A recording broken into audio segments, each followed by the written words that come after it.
Hi guys, welcome back to my channel. ಇವತ್ತು ನಾವು ಮಾಡ್ತಾ ಇರೋ ರೆಸಿಪಿ ಬಂದು ವೆಜ್ ಕುರ್ಮಾ. ಬನ್ನಿ ಹೇಗೆ ಮಾಡೋದು ನೋಡೋಣ. ಮೊದಲನೇದಾಗಿ ಇಂಗ್ರೀಡಿಯೆಂಟ್ಸ್ ಧನಿಯಾ, ಹಾಗೆ ಜೀರಿಗೆ, ಹಾಗೆ ಸ್ವಲ್ಪ ಚಕ್ಕೆ ಲವಂಗ ಹಾಗೂ ಸೋಂಪು, ಹಸಿಮೆಣಸಿನ್ಕಾಯಿ, ಜೊತೆಗೆ ಶುಂಠಿ ಹಚ್ಚಿಟ್ಕೊಂಡಿರೋದು, ಬೆಳ್ಳುಳ್ಳಿ, ಅದ್ರ ಜೊತೆಗೆ ಕ್ಯಾಶ್ಯೂ ಸ್ವಲ್ಪ, ಉರ್ಗಡ್ಲೆ ಸ್ವಲ್ಪ, ಅದ್ರ ಜೊತೆಗೆ ಮೆಣಸು, ಅದ್ರ ಜೊತೆಗೆ ಗಸಗಸೆ ಸ್ವಲ್ಪ ತಗೊಂಡಿದ್ದೀವಿ, ಹಾಗೆ 1 ಕಪ್ ಆಗುವಷ್ಟು ಕೊಬ್ಬರಿ, ಅದ್ರ ಜೊತೆಗೆ ಬಟಾಣಿ, ಹಾಗೆ ಕ್ಯಾರೆಟ್, ಬೀನ್ಸ್, ಆಲೂಗಡ್ಡೆ ಎಲ್ಲದನ್ನು ಕಟ್ ಮಾಡಿ ವಾಶ್ ಮಾಡಿ ಇಟ್ಕೊಂಡಿದ್ದೀವಿ. ಈಗ ಮಿಕ್ಸಿ ಜಾರ್ ತೊಗೊಂಡು ಅದಕ್ಕೆ 1 ಕಪ್ ಆಗುವಷ್ಟು ಕೊಬ್ಬರಿ, ಹಾಗೆ ನಾವು ಏನೇನೆಲ್ಲ ಇಂಗ್ರೀಡಿಯೆಂಟ್ಸ್ ಈಗ ತೋರಿಸಿದ್ವಿ ಅದನ್ನೆಲ್ಲ ಆ್ಯಡ್ ಮಾಡಿಕೊಂಡು ಏನು ಮಾಡಬೇಕಾಗತ್ತೆ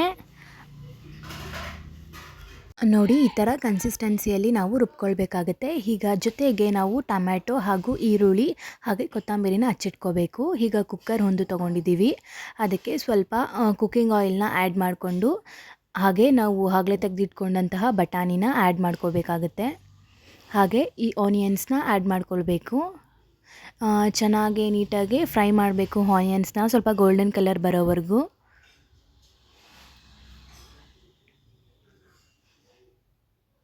ಹಾಗೆ ವೆಜಿಟೇಬಲ್ಸ್ ನಾವೇನೆಲ್ಲ ಕಟ್ ಮಾಡಿ ಇಟ್ಕೊಂಡಿದ್ವಿ ಅದನ್ನೆಲ್ಲ ಆ್ಯಡ್ ಮಾಡ್ಕೊಳ್ಬೇಕಾಗತ್ತೆ. ಜೊತೆಗೆ ಆಗಲೇ ಕಟ್ ಮಾಡಿ ಇಟ್ಕೊಂಡಂತಹ ಟೊಮ್ಯಾಟೋನ ಆ್ಯಡ್ ಮಾಡಿಕೊಂಡು ನೀಟಾಗಿ ಕುಕ್ಕಿಂಗ್ ಆಯಿಲಲ್ಲಿ ಫ್ರೈ ಮಾಡ್ಕೊಳ್ಬೇಕಾಗತ್ತೆ. ನೋಡಿ ಎಷ್ಟು ಕಲರ್ಫುಲ್ಲಾಗಿ ಕಾಣಿಸ್ತಿದೆ ವೆಜಿಟೇಬಲ್ಸ್ ಎಲ್ಲ. ನೋಡಿ ಗಾಯ್ಸ್, ಈಗ ವೆಜಿಟೇಬಲ್ಸ್ ಎಲ್ಲ ಬೆಂದಿದೆ, ಹಾಗಾಗಿ ಆಗಲೇ ರುಬ್ಬಿಟ್ಕೊಂಡಂತಹ ಮಸಾಲೆನ ಆ್ಯಡ್ ಮಾಡ್ಕೊಳ್ಳೋಣ. ನೋಡಿ ಎಲ್ಲ ಮಸಾಲೆನ ಆ್ಯಡ್ ಮಾಡಿ ನೀಟಾಗಿ ಮಿಕ್ಸ್ ಮಾಡಿ, ನಂತರ ನಿಮಗೆ ವೆಜ್ ಕುರ್ಮಾ ಯಾವ ಕ್ವಾಂಟಿಟಿಯಲ್ಲಿ ಬೇಕು, ಮೀನ್ಸ್ ಜಾಸ್ತಿ ಜನ ಇದ್ದರೆ ಸ್ವಲ್ಪ ವಾಟರ್ ಜಾಸ್ತಿ ಹಾಕಬೇಕಾಗುತ್ತೆ. ಹಾಗಾಗಿ ನಿಮಗೆ ಯಾವ ಕ್ವಾಂಟಿಟಿಯಲ್ಲಿ ಬೇಕೋ ಆ ಥರ ನೀವು ನೋಡಿಕೊಂಡು ವಾಟರ್ನ ಆ್ಯಡ್ ಮಾಡ್ಕೊಳ್ಬೋದು. ನೋಡಿ ಈ ಥರ ವಾಟರ್ ಆ್ಯಡ್ ಮಾಡಿ ನೀಟಾಗಿ ಮಿಕ್ಸ್ ಮಾಡಿ ಸ್ವಲ್ಪ ಹೊತ್ತು ಬೇಯಕ್ಕೆ ಬಿಡಬೇಕಾಗತ್ತೆ.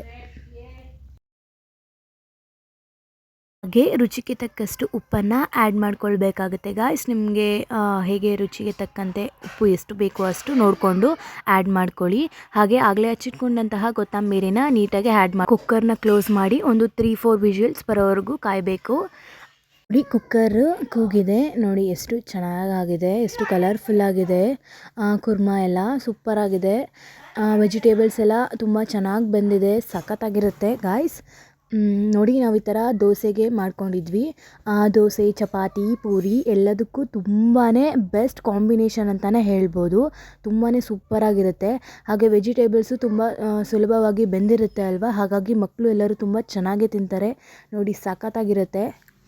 ನೀವು ಒಂದು ಸತಿ ಟ್ರೈ ಮಾಡಿ ನೋಡಿ ಗಾಯ್ಸ್. ಆ್ಯಂಡ್ ಗಾಯ್ಸ್, ಈ ರೆಸಿಪಿ ನಿಮಗೆ ಇಷ್ಟ ಆಗಿದ್ರೆ ಪ್ಲೀಸ್ ಲೈಕ್ ಮಾಡಿ, ಶೇರ್ ಮಾಡಿ ಹಾಗೂ ಕಮೆಂಟ್ ಮಾಡಿ. ಹಾಗೆ ತಪ್ಪದೇ ನಮ್ಮ ಚಾನಲ್ನ ಸಬ್ಸ್ಕ್ರೈಬ್ ಮಾಡಿ. Thank you.